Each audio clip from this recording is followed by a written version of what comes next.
Hello students. आज का हमारा टॉपिक है central problem of an economy. ये आपकी क्लास का +1 का चैप्टर नंबर 2 है। इससे पहले मैंने फर्स्ट चैप्टर अपलोड किया हुआ है। जिन्होंने अभी तक वो चैप्टर नहीं देखा है, पहले जाकर उस चैप्टर को समझिए, उसके बाद इस चैप्टर को। चलिए, central problem of an economy. इस चैप्टर को स्टार्ट करने से पहले हम एक छोटी सी एग्जांपल करेंगे ताकि आपको ये चैप्टर समझने में बहुत ही आसान लगे।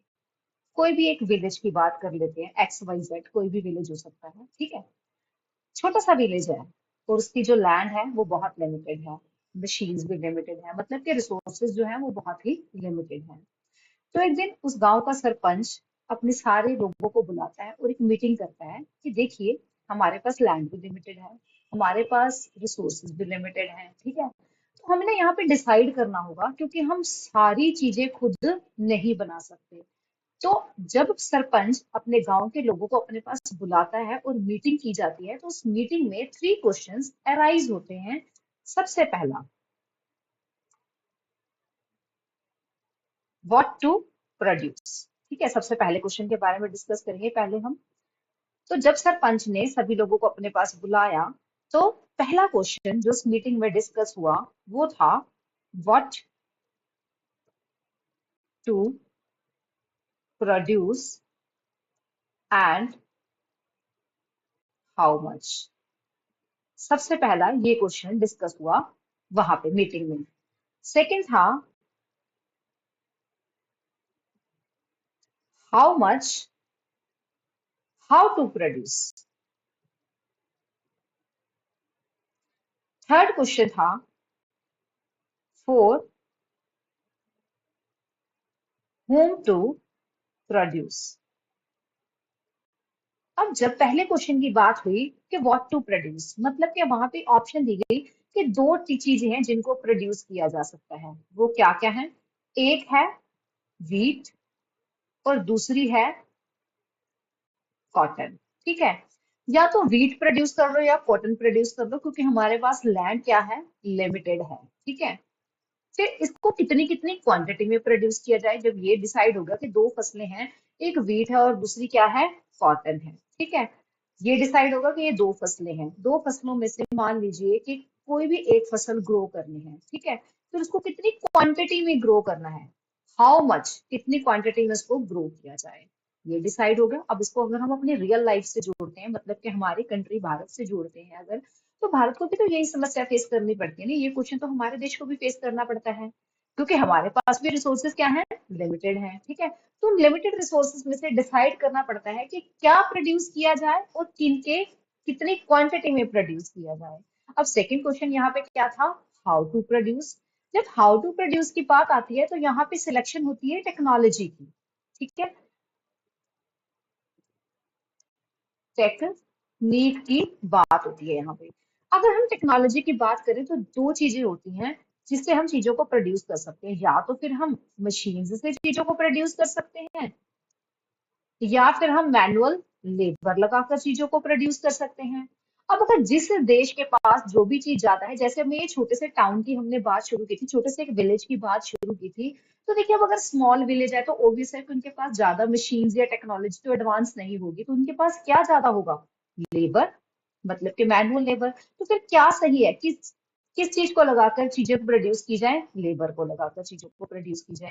क्योंकि अगर ये गांव एक ऑपोजिट टेक्निक को अडॉप्ट कर लेता है तो इनके पास लेबर ज्यादा, लेकिन अगर ये ज्यादा से ज्यादा सामान या ज्यादा से ज्यादा प्रोडक्शन मशीन से करने लग जाता है तो लेबर क्या हो जाएगी, फ्री हो जाएगी, मतलब कि अनएम्प्लॉयमेंट बढ़ जाएगा।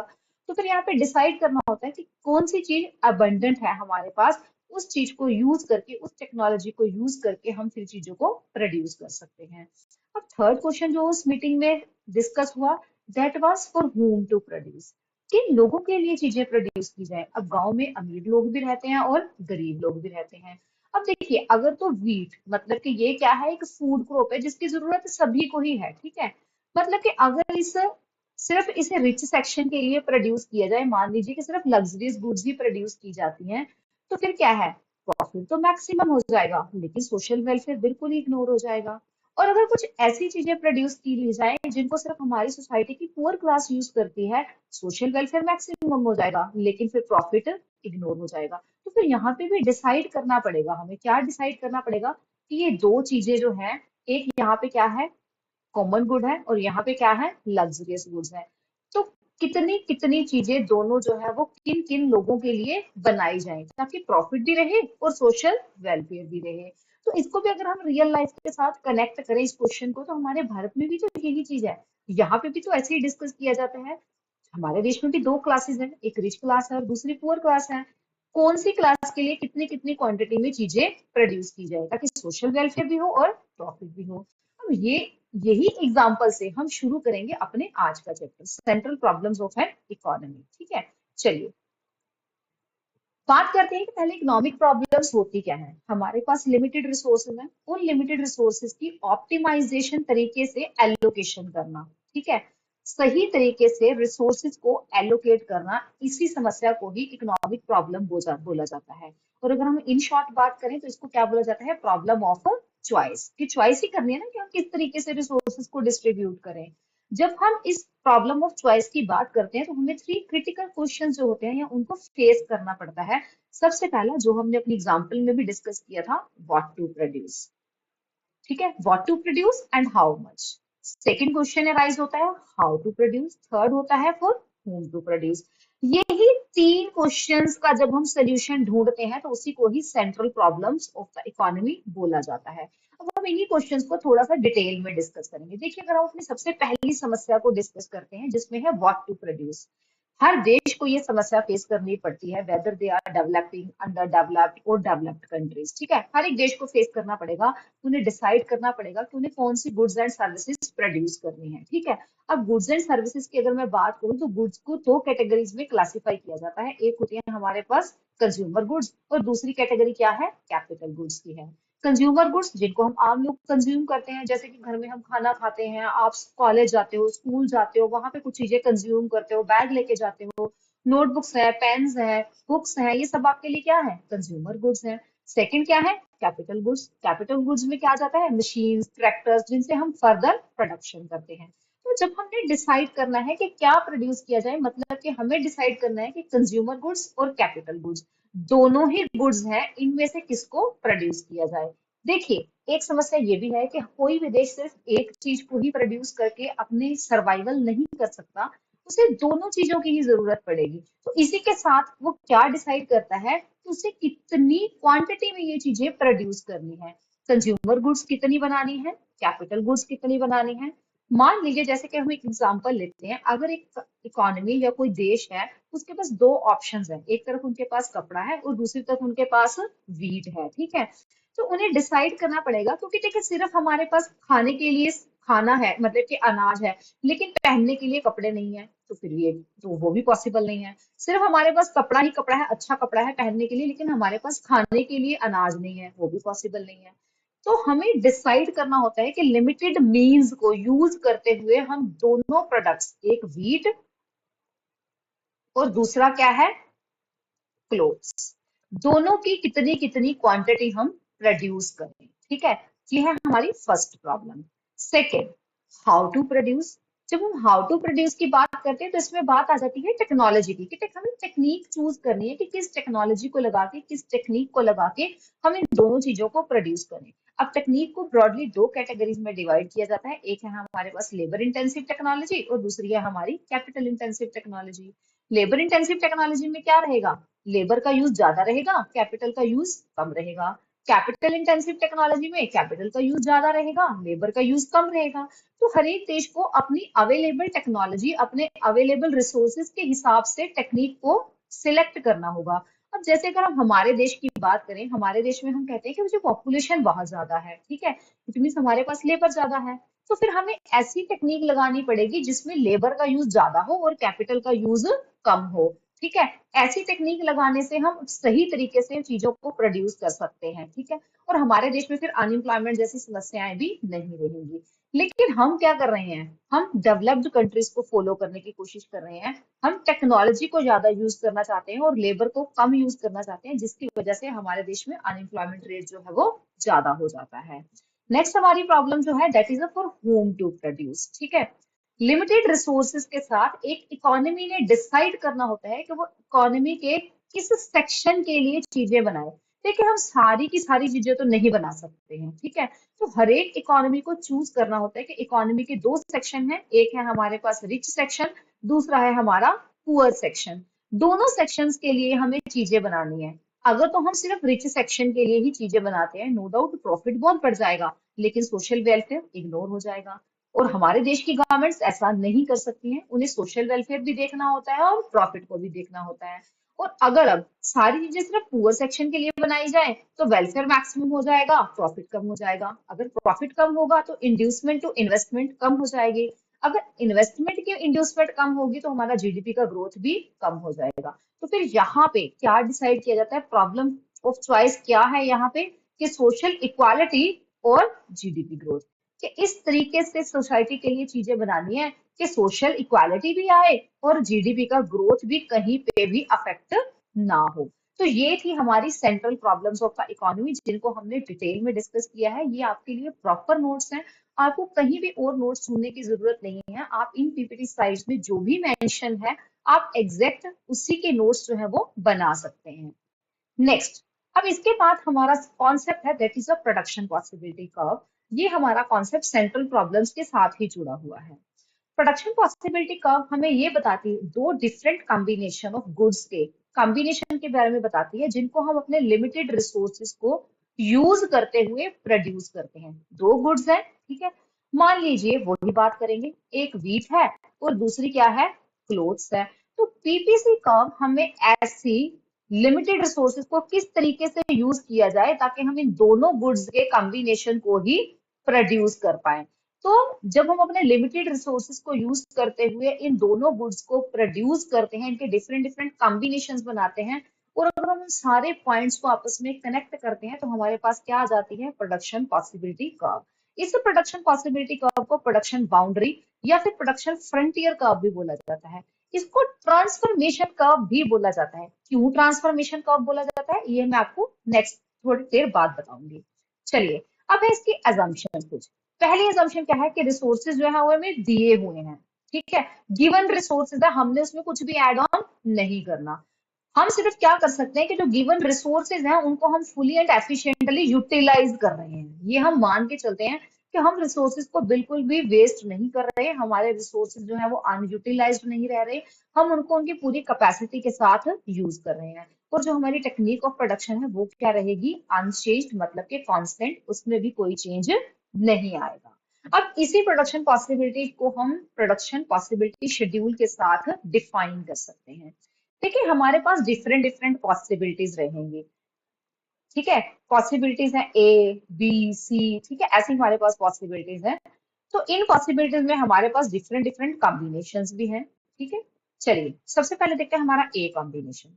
अगर हम ए कॉम्बिनेशन को अडॉप्ट करते हैं जिसमें हम अपने सारे ही रिसोर्सेज वीट की प्रोडक्शन में लगा देते हैं, तो हमारी वीट की मैक्सिमम प्रोडक्शन कितनी है, 100 लाख टन। और कपड़े की प्रोडक्शन फिर बिल्कुल भी नहीं होगी, क्योंकि हमने अपने सारे रिसोर्सेज सिर्फ एक ही गुड को प्रोड्यूस करने के लिए लगा दिए। और मैंने आपको ये भी बताया है कि ये चीज पॉसिबल नहीं होती, कोई भी देश कोई एक ही चीज को प्रोड्यूस करे, ये पॉसिबल नहीं होता। अब मान लीजिए कि वो बी कॉम्बिनेशन को अडॉप्ट करते हैं। बी कॉम्बिनेशन में वो क्या करते हैं कि वीट की प्रोडक्शन थोड़ी सी कम कर देते हैं, क्योंकि उन्हें थोड़ा सा और कपड़ा प्रोड्यूस करना है। तो कपड़े, अगर वीट की प्रोडक्शन थोड़ी सी कम की जाए, यहाँ से रिसोर्सेज को फ्री किया जाए और वही रिसोर्सेज को कपड़े की प्रोडक्शन करने के लिए लगा दिया जाए, तो कपड़े की प्रोडक्शन कितनी हुई, 1000 बेल्स। और वीट की प्रोडक्शन कितनी होगी, कम होगी, 90 लाख टन्स। सी कॉम्बिनेशन में क्या है, हमने फिर और ज्यादा वीट की प्रोडक्शन को रिड्यूस कर दिया और कपड़े की प्रोडक्शन को बढ़ा दिया। कपड़े की प्रोडक्शन बढ़कर कितनी होगी, 2000 बेल्स, और वीट की प्रोडक्शन कम होकर कितनी होगी, 70,000 बेल्स। नेक्स्ट कॉम्बिनेशन में क्या है, वीट की प्रोडक्शन कम होकर होगी 40 लाख टन और कपड़े की 3000 बेल्स।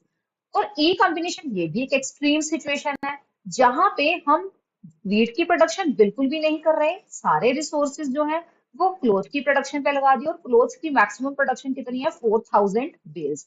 तो यहाँ पे एक चीज पता चली कि अगर सारे के सारे रिसोर्सेज को वीट की प्रोडक्शन के ऊपर लगा दिया जाए, तो वीट की मैक्सिमम प्रोडक्शन होगी 100 लाख टन। और अगर सारे रिसोर्सेज को क्लोथ की प्रोडक्शन के ऊपर लगा दिया जाए, तो क्लोथ की प्रोडक्शन होगी 4000 बेल्स। और ये दोनों ही एक एक्सट्रीम सिचुएशंस हैं, ठीक है, ये पॉसिबल नहीं होता है मतलब कि इन बिटवीन ये जो अलग अलग कॉम्बिनेशन है इनमें से चूज किया जाता है कि कौन से कॉम्बिनेशन के ऊपर चीजों को प्रोड्यूस किया जाए। तो यहाँ पे एक मैं कॉन्सेप्ट क्लियर करती हूँ आपको। मैंने आपको बताया था कि प्रोडक्शन पॉसिबिलिटी कर्व को ट्रांसफॉर्मेशन कर्व भी बोला जाता है। क्यों बोला जाता है? देखिए, यहाँ पे रिसोर्सेज को क्या किया जा रहा है? ट्रांसफर किया जा रहा है। यहाँ से रिसोर्सेज फ्री किए और इन क्लोथ की प्रोडक्शन के ऊपर रिसोर्सेज को ट्रांसफर कर दिया कि अब वही रिसोर्सेज का यूज होगा क्लोथ्स की प्रोडक्शन के लिए। मतलब कि हम रिसोर्सेज को क्या करते जा रहे हैं? ट्रांसफर करते जा रहे हैं। इसी वजह से पीपीसी को ट्रांसफॉर्मेशन कर्व भी बोला जाता है। अब देखिए, ये जो ट्रांसफर हो रहा है ये इंक्रीजिंग रेट से हो रहा है। यहाँ पे देखिए, सबसे पहले 100 से कितना किया? 90, मतलब कि 10 रिसोर्सेज, मतलब कि 10 का सेक्रीफाइस कर दिया और लिया कितना? 1 यूनिट। फिर कितने सेक्रीफाइस किए? 20 यूनिट और लिया कितना? सिर्फ 1 यूनिट। फिर कितने यूनिट? 70 से 40, सेक्रीफाइस कितना हुआ? 30 का और लिया कितना? सिर्फ 1 यूनिट। इट मीन्स क्या है कि ये जो ट्रांसफॉर्मेशन हो रहा है ये इंक्रीजिंग रेट से हो रहा है, ट्रांसफॉर्मेशन। ठीक है, चलिए नेक्स्ट। अब इसी चीज को हम डायग्रामेटिकली भी एक्सप्लेन करेंगे। ये देखिए, ये डायग्राम हमने बनाया हुआ है। यहाँ पे हम ले लेते हैं क्लोथ्स, व्हाइट कलर कर लेते हैं इसका, जस्ट वेट। चलिए, ठीक है। तो यहाँ पे मेंशन करते हैं क्लोथ्स को और यहाँ पे मेंशन करते हैं वीट को। ये ओ एक्स एक्सिस है और ये ओ वाई एक्सिस है। इट मीन्स हमने ओ एक्स एक्सिस के ऊपर क्लोथ को मेंशन किया और ओ वाई के ऊपर हमने वीट को मेंशन किया। अब वीट की मैक्सिमम प्रोडक्शन कितनी थी? 100। चलिए पॉइंट्स लगा देते हैं, 10, 20, 30, 40, 50, 60, 70, 80, 90 और 100। देखिए, ये है हमारे पास कॉम्बिनेशन ए। यहाँ पे हमारे पास वीट की प्रोडक्शन कितनी है? 100 लाख टन और कपड़े की प्रोडक्शन कितनी है? 0 है। यहाँ पे एक कॉम्बिनेशन क्या है हमारा? बी, जहां पे वीट की प्रोडक्शन कम होगी कितनी होगी? 90 और क्लोथ की प्रोडक्शन बढ़ के कितनी होगी? 1 यूनिट। अगर हम सी कॉम्बिनेशन पे आ जाते हैं, यहाँ पर वीट की प्रोडक्शन कम होके होगी 70 लाख टन और कपड़े की प्रोडक्शन बढ़ के कितनी होगी? 2 यूनिट्स। कॉम्बिनेशन डी, यहाँ पे वीट की प्रोडक्शन कम होके हो गई 40 लाख टन और कपड़े की प्रोडक्शन बढ़ के हो गई 3000 बेल्स। ये कॉम्बिनेशन, यहाँ पे कपड़े की प्रोडक्शन कितनी है? 4000 बेल्स और वीट की प्रोडक्शन है बिल्कुल ही 0 और ये है हमारी ए ई कर्व। ठीक है, ये सारे जो डिफरेंट डिफरेंट पॉइंट्स आए हैं, अब A B C D and E, अगर इन सभी पॉइंट्स को मिला दिया जाए तो हमारे पास क्या आ जाएगी? ए ई कर्व, जिसको क्या बोला जाएगा? प्रोडक्शन पॉसिबिलिटी कर्व या फिर ट्रांसफॉर्मेशन कर्व। एक चीज यहाँ पे और नोट करने वाली है कि ये जो पीपीसी का स्लोप है ना, ये वाला स्लोप देखिए, ये वाला स्लोप, ये कौन सा है? कनकेव है। अब ये कनकेव क्यों है भाई? क्योंकि ये जो ट्रांसफॉर्मेशन हो रहा है, जिस रेट से ये ट्रांसफॉर्मेशन हो रहा है उस रेट को क्या बोला जाता है? मार्जिनल रेट ऑफ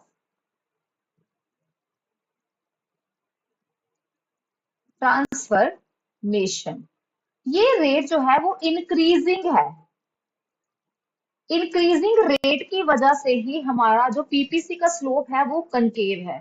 तो यहाँ पे क्वेश्चन अराइज होता है कि क्या पीपीसी का जो स्लोप है वो इस तरीके से डाउनवर्ड स्ट्रेट लाइन हो सकता है? हो सकता है। कब पॉसिबल है?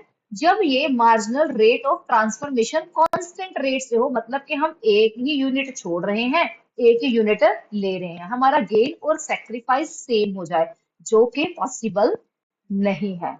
क्योंकि हमारा मार्जिनल रेट ऑफ ट्रांसफॉर्मेशन किस रेट से होता है? इंक्रीजिंग रेट से होता है। इसी वजह से ही पीपीसी का जो स्लोप होता है वो कनकेव होता है। अब यहाँ पे आपसे अगर एक एमसीक्यू पूछ लिया जाए, एमसीक्यू क्या है? Slope of PPC depends upon. अब पीपीसी की स्लोप जो है वो किस चीज के ऊपर डिपेंड करती है? किस चीज के ऊपर डिपेंड करती है? Rate of, sorry, rate of transformation पे। ठीक है, यहाँ पे marginal, sorry, marginal rate of transformation के ऊपर पीपीसी की स्लोप जो है वो डिपेंड करती है।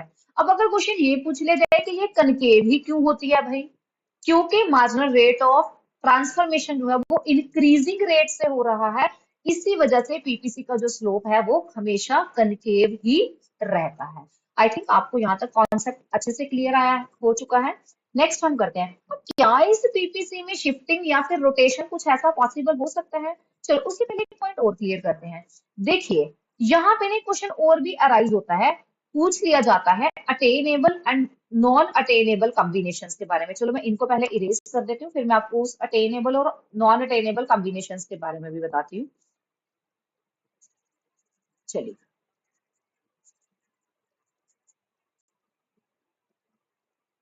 क्वेश्चन अराइज होता है यहाँ पे अटेनेबल और नॉन अटेनेबल कॉम्बिनेशन का।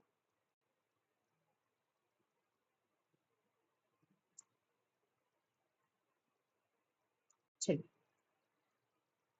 अटेनेबल और नॉन अटेनेबल कॉम्बिनेशन, डायग्राम बना दिया जाता है पेपर में, एमसीक्यूज डाल दिए जाते हैं कि बताइए कि इनमें से अटेनेबल कॉम्बिनेशन कौन सा है और नॉन अटेनेबल कॉम्बिनेशन कौन सा है। अब मान लीजिए कि यहाँ पे अगर एक पॉइंट लग जाए एफ, ठीक है, और एक पॉइंट यहाँ पे लग गया जिसको मैंने नाम दे दिया जी का। अब नॉन अटेनेबल कॉम्बिनेशन कौन सा है? जी, क्योंकि ये हमारी रिसोर्स लाइन से क्या है, बिल्कुल बाहर चला गया, मतलब कि हमारे पास रिसोर्सेज नहीं है, हम इस कॉम्बिनेशन को अफोर्ड नहीं कर सकते। अब और ये कॉम्बिनेशन कौन सा है?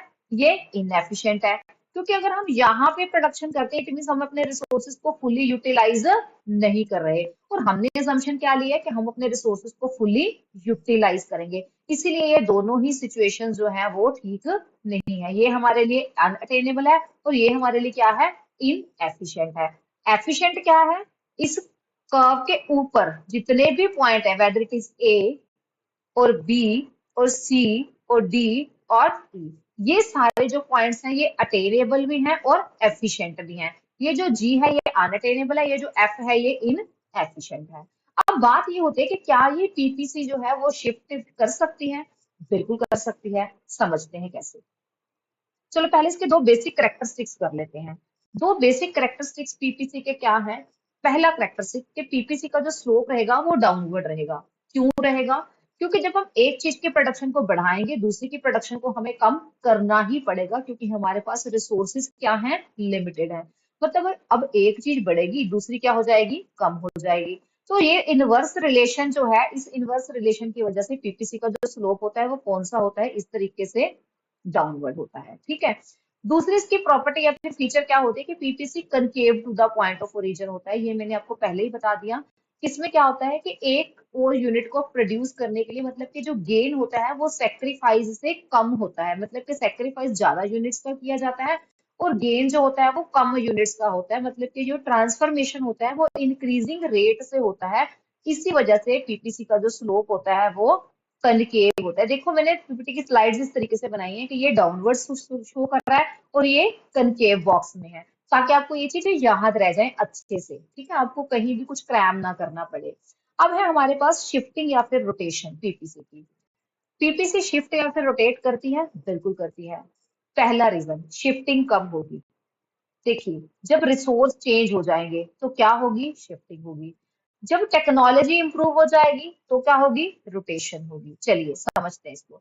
रिसोर्सेज का चेंज होना, चेंज मतलब कि या तो रिसोर्सेज बढ़ेंगे या फिर रिसोर्सेज कम हो जाएंगे। अब अगर रिसोर्सेज बढ़ेंगे इसका मतलब हम दोनों ही चीजें, चाहे वो व्हीट है चाहे वो क्लोथ है, फिर यहाँ पे चाहे वो गुड वन ले लें चाहे वो यहाँ पे गुड टू ले लें, कुछ भी आप मेंशन कर सकते हो, हम दोनों ही चीजों की प्रोडक्शन पहले से ज्यादा कर सकते हैं, क्योंकि हमारे पास रिसोर्सेज जो है वो बढ़ चुके हैं। अकॉर्डिंगली हमारा पीपीसी जो है वो राइट वर्ड क्या कर जाएगा, शिफ्ट कर जाएगा। देखिए ओरिजिनल पीपीसी कर्व कौन सा था, ये वाला ए बी, चलो मैं आपको उसको भी ड्रॉ करके दिखा देती हूँ। देखिए ये है हमारा original PPC curve, that is A B, जो हमारे पास गिवन रिसोर्सेज को हम एफिशिएंटली यूज कर रहे हैं और ये हमारी मैक्सिमम प्रोडक्शन है। अब अगर रिसोर्सेज बढ़ जाते हैं तो इट मीन्स हम दोनों ही चीजों को पहले से ज्यादा प्रोड्यूस कर सकते हैं। यह हो जाएगा A1 और ये हो जाएगा B1, मतलब कि हमारा पीपीसी किस तरफ शिफ्ट हो जाएगा, राइट वर्ड शिफ्ट हो जाएगा। अब नेक्स्ट केस हम लेते हैं, रिसोर्सेज अगर डिक्रीज हो जाते हैं, ठीक है, अगर रिसोर्सेज डिक्रीज होते हैं तो हमारा पीपीसी कहाँ शिफ्ट हो जाएगा, लेफ्ट वर्ड शिफ्ट हो जाएगा। ये है हमारी ओरिजिनल पीपीसी का। चलो मैं इसको भी आपको यहाँ पे ड्रॉ कर देती हूँ। देखिए ये है हमारी ओरिजिनल प्रोडक्शन पॉसिबिलिटी का। अगर रिसोर्सेज डिक्रीज हो जाते हैं इसका मतलब हम दोनों ही चीजों को पहले से कम क्वांटिटी में प्रोड्यूस कर पाएंगे। तो इट मीन्स हमारा पीपीसी कर्व क्या हो जाएगा, अंदर की तरफ, मतलब कि लेफ्ट वर्ड शिफ्ट हो जाएगा, दैट इज A1 B1। ठीक है, चलो अब रोटेशन कब होगी, मैंने आपको बताया जैसे जैसे ही टेक्नोलॉजी में चेंज होगा, ठीक है, जिस प्रोडक्ट को बनाने की टेक्नोलॉजी एफिशिएंट हो जाएगी या इम्प्रूव हो जाएगी, हम उस चीज की प्रोडक्शन को ज्यादा कर पाएंगे और दूसरे की प्रोडक्शन क्या रहेगी, सेम रहेगी। जिस प्रोडक्ट को बनाने की टेक्नोलॉजी इम्प्रूव हुई है हम वो चीज ज्यादा बना पाएंगे और वहां से हमारी पीपीसी क्या कर जाएगी, रोटेट कर जाएगी। चलो यहाँ पे डायग्राम बना हुआ है लेकिन मैं आपको यहाँ पे ड्रॉ भी करके दिखाऊंगी। देखिए ये था हमारा original production possibility curve A B. यहाँ पे हमने मेंशन किया हुआ है गुड एक्स को और यहाँ पे हमने मेंशन किया हुआ है गुड वाई को। ये हमारा ओ एक्स एक्सिस है और ये वाला हमारा ओ वाई एक्सिस है। अब गुड एक्स को बनाने की टेक्नोलॉजी इम्प्रूव हो चुकी है, पहले से ज्यादा अच्छी टेक्नोलॉजी है हमारे पास। इट मीन हम गिवन रिसोर्सेज के साथ, रिसोर्स चेंज नहीं हुए, रिसोर्स जितने पहले थे आज भी उतने ही है, लेकिन टेक्नोलॉजी इंप्रूव हो गई। इट मीन्स अब हम टेक्नोलॉजी के इंप्रूव होने की वजह से इस चीज की प्रोडक्शन को पहले से क्या कर पाएंगे, बढ़ा पाएंगे। यहाँ पे पीपीसी क्या हो गई, रोटेट हो गई। ए बी से कहां पर रोटेट हुई, ए बी डैश, ठीक है, या इसको क्या बोला जाता है, रोटेशन बोला जाता है। चलिए नेक्स्ट केस डिस्कस करते हैं, efficient technology for the production of good Y. अब अगर गुड वाई को बनाने की टेक्नोलॉजी इंप्रूव होगी लेकिन गुड एक्स को बनाने की टेक्नोलॉजी सेम ही है, तो फिर ये वाई वाले एंगल से क्या हो जाएगी, रोटेट हो जाएगी। ये है हमारी A B original production possibility का। वाई को बनाने की टेक्नोलॉजी इंप्रूव हुई, यहां से ये सेम रहेगी और वाई की तरफ ये जाके रोटेट कर जाएगी, ए 1 हो गई यहाँ पे। ठीक है, अब अगर दोनों ही प्रोडक्ट्स को बनाने की टेक्नोलॉजी इंप्रूव हो जाए तो फिर हम क्या कर सकते हैं कि दोनों ही चीजों को पहले से ज्यादा प्रोड्यूस कर सकते हैं। देखिए ये है हमारा ओरिजिनल प्रोडक्शन पॉसिबिलिटी का। दोनों ही प्रोडक्ट्स, चाहे वो एक्स है चाहे वो वाई है, दोनों को बनाने की टेक्नोलॉजी इंप्रूव हुई, तो हम यहाँ पे क्या कर देंगे, A1 B1, मतलब कि हम राइट वर्ड क्या कर जाएंगे, शिफ्ट कर जाएंगे। यहाँ पे आप जरा पॉइंट्स ठीक कर लेना, ये पॉइंट है ए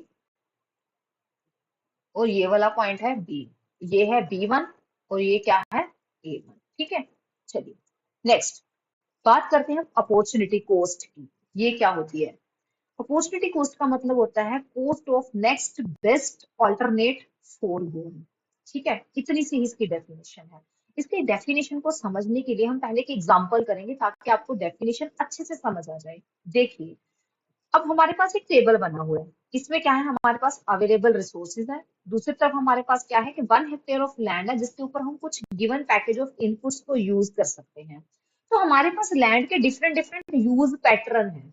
मान लीजिए कि अगर हम अपनी गिवन लैंड, यहाँ पे मान लेते हैं कि हमारे पास 2 हेक्टेयर ऑफ लैंड है, ठीक है, इस 2 हेक्टेयर ऑफ लैंड के ऊपर अगर हम वीट ग्रो करते हैं, सिर्फ वीट को लगाया जाता है, वीट ग्रो की जाती है, तो जो वीट की, या तो हम वीट लगा सकते हैं यहाँ पे, या फिर हम इसके ऊपर राइस ग्रो कर सकते हैं, या फिर हम मक्की ग्रो कर सकते हैं, या फिर हम गन्ने की खेती कर सकते हैं। अब हम कौन सी चीज को ग्रो करें, ये देखा किससे जाएगा कि इन चीजों की मार्केट वैल्यू क्या है। अगर वीट ग्रो की जाती है तो उसकी मार्केट वैल्यू है 10,000, अगर राइस ग्रो किया जाता है तो मार्केट वैल्यू है 8,000, अगर मक्की ग्रो की जाती है तो मार्केट वैल्यू है 7,000 और अगर गन्ने की खेती की जाती है तो मार्केट वैल्यू है 12,000। यहाँ पे भी एक एजम्पशन हम लेके चलेंगे कि टेक्निक ऑफ प्रोडक्शन क्या रहेगी, कांस्टेंट, और हम रिसोर्सेज को पूरे अच्छे तरीके से यूटिलाइज कर रहे हैं। अब देखिए दो ही बेस्ट अल्टरनेट है, या फिर 12,000 वाला, ठीक है, या फिर 10,000 वाला। अब सबसे बेस्ट कौन सा है, 12,000 वाला है। ठीक है, चलिए हमने बेस्ट वाला ढूंढना है। 12,000 वाले को लेने के लिए हमने सेक्रीफाइस, ये क्या है हमारा गेन है, मतलब कि हमने इसको ले लिया, छोड़ा किसको, सेक्रीफाइस किसको किया, 10,000 वाले को। देखो है तो ये भी बेस्ट, लेकिन इससे कम बेस्ट है, ये 12,000 और ये 10,000 है। मतलब कि अगर गन्ने की प्रोडक्शन करने के लिए हमने वीट की प्रोडक्शन का क्या कर दिया, सेक्रीफाइस कर दिया। अब गन्ने की प्रोडक्शन की अपॉर्चुनिटी कॉस्ट क्या हुई, वीट की प्रोडक्शन जो हमने क्या कर दी, सेक्रीफाइस। तो यही से ही पता चलता है कि अपॉर्चुनिटी कॉस्ट का मतलब क्या है, the next value of next best alternate four core. ये है हमारा कॉन्सेप्ट अपॉर्चुनिटी कॉस्ट।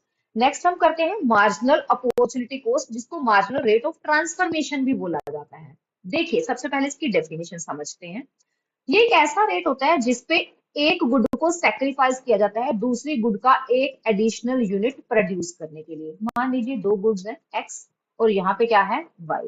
एक्स का एक और यूनिट प्रोड्यूस करने के लिए वाई गुड के कितने यूनिट्स का क्या किया गया, सेक्रीफाइस किया गया, मतलब कि छोड़े गए यूनिट्स। ठीक है, तो इसी को ही क्या बोल देते हैं, मार्जिनल अपॉर्चुनिटी कॉस्ट। इसको भी हम डायग्रामेटिकली और एक शेड्यूल की फॉर्म में समझेंगे ताकि आपको अच्छे से क्लियर हो जाए। देखिए सबसे पहले क्या है, यहाँ पे प्रोडक्शन ऑफ एक्स है, यहाँ पे प्रोडक्शन ऑफ वाई है, यहाँ पे हम निकालेंगे उसकी मार्जिनल अपॉर्चुनिटी कॉस्ट। अगर हम सारे रिसोर्सेज प्रोडक्शन वाई के ऊपर लगा देते हैं तो वाई की मैक्सिमम प्रोडक्शन कितनी है, 10,000 है, और इसकी प्रोडक्शन बिल्कुल भी नहीं है, जीरो है। हम इसका एक यूनिट प्रोड्यूस करना चाहते हैं, मतलब एक एडिशनल यूनिट ना, जीरो से लेके वन तक। इसका एक एक्स्ट्रा यूनिट प्रोड्यूस करने के लिए हमने इसके यूनिट कितने सेक्रीफाइस कर दिए, 1,000। ठीक है, मतलब कि अब क्या है, अपॉर्चुनिटी कॉस्ट को कैसे निकाला जाएगा, 10,000 माइनस 9,000 मतलब के 1,000। इसका एक एडिशनल यूनिट लेने की मार्जिनल अपॉर्चुनिटी कॉस्ट क्या है, 1,000 जो हमने छोड़ दी। अगर इसका एक और एडिशनल यूनिट प्रोड्यूस करना है, फिर हमने इसके यूनिट कम करके कितने कर दिए, 7,500। अब 9,000 में से 7,500 माइनस किए तो कितना आया, 1,500। अब इस यूनिट को प्रोड्यूस करने की मार्जिनल अपॉर्चुनिटी कॉस्ट कितनी रही, 1,500। अगर हम इसका एक यूनिट और प्रोड्यूस करना चाहते हैं तो हमने इसके कितने सेक्रीफाइस कर दिए, 2,000 सॉरी, 2,000 यूनिट्स का क्या कर दिया हमने, सेक्रीफाइस कर दिया। तो इस यूनिट को प्रोड्यूस करने के एमओसी मतलब कि मार्जिनल अपॉर्चुनिटी कॉस्ट कितनी रही, 2,000 रही। ठीक है, एक चीज यहाँ पे नोटिस की हमने कि इसका पहले एक यूनिट प्रोड्यूस करने के लिए 1,000 का सेक्रीफाइस, फिर 1,500 का, फिर क्या था, 2,000 का। वही कॉन्सेप्ट आ गया ना कि यहाँ पे मार्जिनल रेट ऑफ ट्रांसफॉर्मेशन क्या हो रहा है, इंक्रीजिंग रेट से हो रहा है। इसको एक फॉर्मूले से भी निकाला जाता है। फॉर्मूला करना इसलिए जरूरी है क्योंकि एग्जाम में कई बार एमसीक्यू पूछ लिया जाता है, और एमसीक्यू जो है वो फॉर्मूले ही दिए जाएंगे वहां पे आपको। मतलब कि अब मार्जिनल अपॉर्चुनिटी कॉस्ट एमओसी कैसे कैलकुलेट की जाती है, loss of output divided by gain of output. याद रखना है, लॉस ऊपर आएगा, गेन नीचे आएगा। अब इसी चीज को हम डायग्रामेटिकली भी क्लियर कर सकते हैं। चलिए अगर इसकी डायग्रामेटिकली एक्सप्लेनेशन की जाए तो देखिए यहाँ पे है यूज टू, यहाँ पे है यूज वन, ये हमारा ओ एक्स एक्सिस है और ये हमारा ओ वाई एक्सिस है। ये हमारी क्या थी, पीपीसी कर्व। ठीक है, इस पीपीसी कर्व के ऊपर हम पहले ओ के प्रोडक्शन जो थी वो यूज वन में रिसोर्सेज को यूज कर रहे थे, और ओ एल हम यूज टू में अपने रिसोर्सेज को यूज कर रहे थे। हम यूज टू की प्रोडक्शन बढ़ाना चाहते थे, ओ एल से लेकर हम इसको बढ़ाकर ओ एल वन करना चाहते थे। तो हमारे पास रिसोर्सेज क्या है, अब लिमिटेड है। इसी वजह से अगर तो रिसोर्सेज इनफ हो फिर तो हमें इसकी प्रोडक्शन मतलब कि वाई की प्रोडक्शन कम नहीं करनी पड़ेगी, लेकिन हमारे पास रिसोर्सेज क्या है, लिमिटेड है। तो इसी वजह से हमें इसकी प्रोडक्शन से कुछ रिसोर्सेज क्या करने पड़ेंगे, फ्री करने पड़ेंगे इसकी प्रोडक्शन को बढ़ाने के लिए। तो ये क्या है हमारा गेन और ये क्या है हमारा लॉस। ठीक है, तो अब अगर हमने यहाँ पे एमओसी निकालनी हो तो कैसे आएगा, loss of output divided by gain of output. ठीक है, यहाँ पे टॉपिक कंप्लीट हो जाता है। एक बार मैं आपको सारी स्लाइड्स दिखा देती हूँ। ठीक है, आप याद कर लेना, अच्छे से अपने नोट्स बनाओ, सीधे इस पीपीटी से, पीपीटी जो मैंने आपको पीपीटी बना के दिया है, चाहे आप सीधा यहीं से ही स्क्रीनशॉट ले लो और अपने किसी एक फोल्डर में सेव कर लो, या फिर अपने हैंड रिटन नोट्स बना लो, एज यू विश। बट ये मटेरियल इनफ है, आपको कहीं भी और बुक्स से या किसी भी और जगह से हेल्प लेने की जरूरत नहीं पड़ेगी। कॉन्सेप्ट अगर आपको अच्छे से समझ आ चुका है, वीडियो अच्छी लग रही है, तो वीडियो को लाइक कीजिए, चैनल को सब्सक्राइब कीजिए। मिलते हैं अपनी नेक्स्ट वीडियो में अपने अगले चैप्टर के साथ। Till then take care, bye bye.